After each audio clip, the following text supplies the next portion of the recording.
Hello बच्चों, let's read this question. The question says decreasing order of potential energy of the following cations is। हमें यहाँ पे 3 structures दिए गए हैं, फर्स्ट, सेकंड एंड थर्ड, और हमको बताना है इनका decreasing order of potential energy. तो यहाँ पर की कंसेप्ट होगा कि जो पोटेंशियल एनर्जी होती है ना, वो स्टेबिलिटी के इन्वर्सली प्रोपोर्शनल होती है। That is potential energy is inversely proportional to stability. मतलब जिसकी जितनी ज़्यादा स्टेबिलिटी होगी उसकी पोटेंशियल कम होगी, और कह सकते हैं जिसकी पोटेंशियल एनर्जी ज़्यादा होगी वो उतना कम स्टेबल होगा। तो हमें यहाँ 3 स्ट्रक्चर्स दिए गए हैं, CH3 C double bond OH, NCH3 CH3, और ऑक्सीजन के ऊपर पॉजिटिव चार्ज है। अगर आप ध्यान से देखोगे ना, अगर हम इस पाई बॉन्ड को यहाँ शिफ्ट कराते हैं तो ये हमारा स्ट्रक्चर नंबर सेकंड में कन्वर्ट हो जाएगा। यहाँ पर OH N and CH3 CH3, और अगर हम N के लोन पेयर्स को फिर से यहाँ शिफ्ट कराते हैं तो ये स्ट्रक्चर नंबर थर्ड में कन्वर्ट हो जाएगा। यहाँ पर OH आएगा, यहाँ डबल बॉन्ड, N पर positive charge, CH3 CH3। Overall यहाँ पर पाई बॉन्ड्स का कॉन्जुगेशन हो रहा है, तो ये तीनों स्ट्रक्चर्स कैनोनिकल स्ट्रक्चर्स हैं और इन्हें हम रेजोनेटिंग स्ट्रक्चर्स भी बोल सकते हैं। और रेजोनेटिंग स्ट्रक्चर्स की स्टेबिलिटी को डिस्कस करने के लिए हमारे पास कुछ सर्टेन क्राइटेरिया होते हैं, तो चलिए उन्हें डिस्कस करते हैं। First one is charge.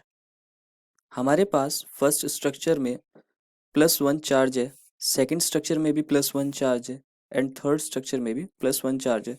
तो इन दोनों को चार्ज तो सेम है, तो चार्ज के बेसिस पे इन्हें कंपेयर नहीं कर सकते।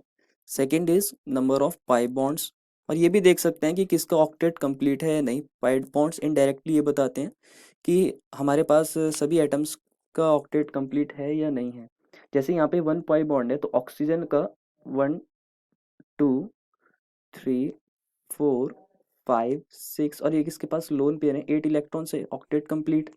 सेकंड स्ट्रक्चर में कार्बन के पास पॉजिटिव चार्ज है, 1 2 3 4 5 6 इलेक्ट्रॉन्स है, और इसके पास पाई बॉन्ड नहीं है, यानी इसका ऑक्टेट कंप्लीट नहीं है। और थर्ड स्ट्रक्चर में यहाँ नाइट्रोजन के पास पॉजिटिव चार्ज है और इसके ने भी टोटल 8 इलेक्ट्रॉन्स इसके वैलेंस शेल में हैं, तो इसका भी ऑक्टेट कंप्लीट है। That is third and first के पास पाई बॉन्ड्स हैं बट सेकंड के पास नहीं है, तो सेकंड तो लीस्ट स्टेबल हो जाएगा। अगर हम इसकी ऑर्डर ऑफ स्टेबिलिटी की बात करें तो सेकंड इज लीस्ट स्टेबल। अब हम डिस्कस करते हैं कि थर्ड फैक्टर होता है इलेक्ट्रोनेगेटिव एटम के पास नेगेटिव चार्ज होना चाहिए एंड इलेक्ट्रोपॉजिटिव एटम के पास पॉजिटिव चार्ज होना चाहिए। तो हम ऐसे लिख लेते हैं इसे, electronegative atom should have negative charge. तो हमारा जो फर्स्ट स्ट्रक्चर है उसमें ऑक्सीजन के पास पॉजिटिव चार्ज है एंड थर्ड स्ट्रक्चर में नाइट्रोजन के पास पॉजिटिव चार्ज है। ऑक्सीजन क्योंकि ज्यादा इलेक्ट्रोनेगेटिव होता है नाइट्रोजन से, तो ऑक्सीजन के ऊपर positive charge comparatively is a weaker factor, तो थर्ड स्ट्रक्चर ज्यादा स्टेबल होगा फर्स्ट से। तो हम बता सकते हैं कि third is more stable then first, and which is more stable then second. Order of stability is third, which is more stable than first, which is more stable than second.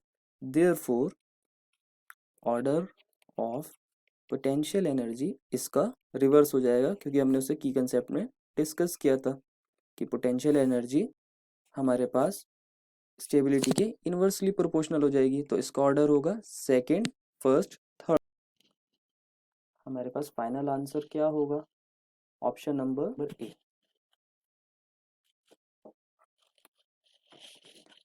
I hope you understood it well and best of luck.